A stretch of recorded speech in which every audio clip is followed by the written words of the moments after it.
Lake effect snow. It can be crippling. It comes on like a hurricane sometimes.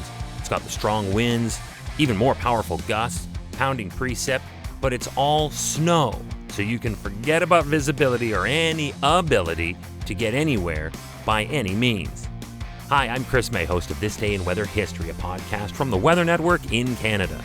And today's episode is accompanied by a podcast video short that you can watch on TV or online at theweathernetwork.com/weather history. While you're online, you should check out the videos that you may have missed. Hey, they're only 2 minutes, so it's a truly easy binge.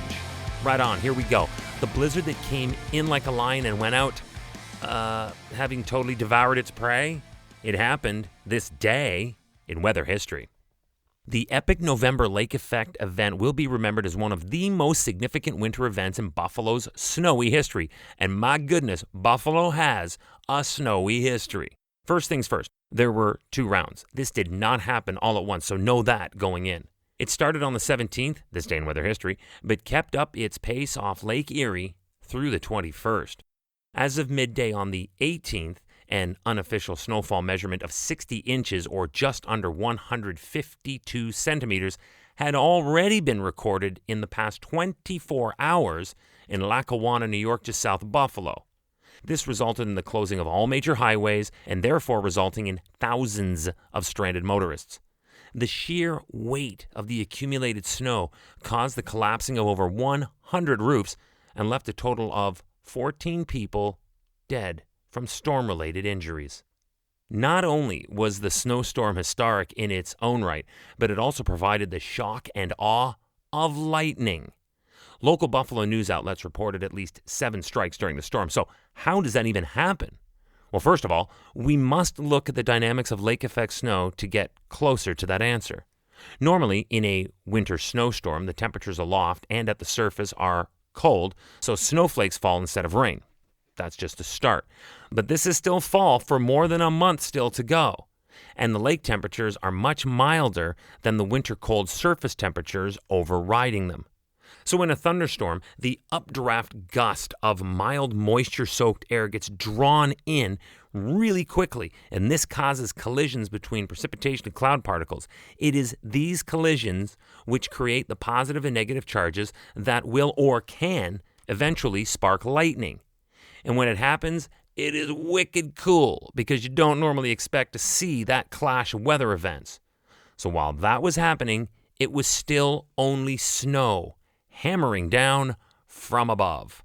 Now, just covering the Western New York event, the maximum snowfall that was recorded in a 48-hour duration from the storm went to South Cheektowaga, where, off Lake Erie, they were buried under what was officially recorded to have been 65 inches.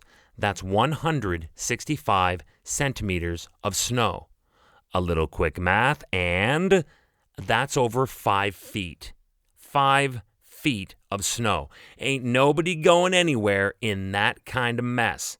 Not even the NFL could buy their way out of this disaster. The National Football League's Buffalo Bills were forced to postpone their upcoming Sunday afternoon game against the AFC East rivals, the New York Jets, due to the event. They were not alone. The National Hockey League's Buffalo Sabres and the University of Buffalo's Buffalo Bulls also had to seek alternate dates and arrangements.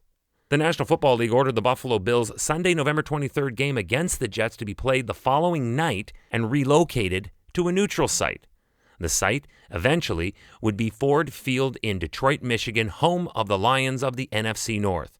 And to make this unusual story even crazier, tickets to that game were given away at no charge. Even better news for the Bills fans was that they went on to throttle the hapless Jets 38-3 in that bonus Monday Night Football game. Meanwhile, New York Governor Andrew Cuomo declared a state of emergency for several counties beginning on the 18th.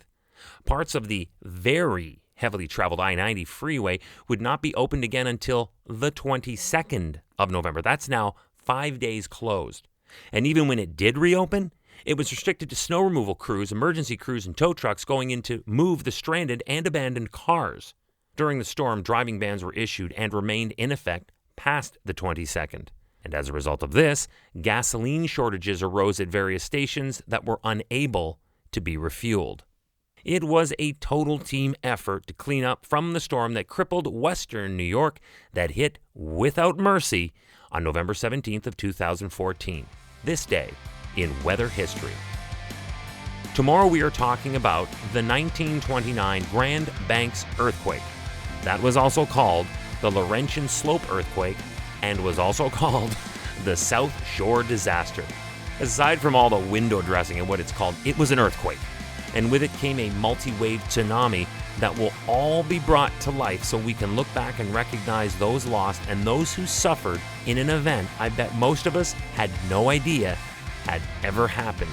On this day in weather history with me, your host, Chris May.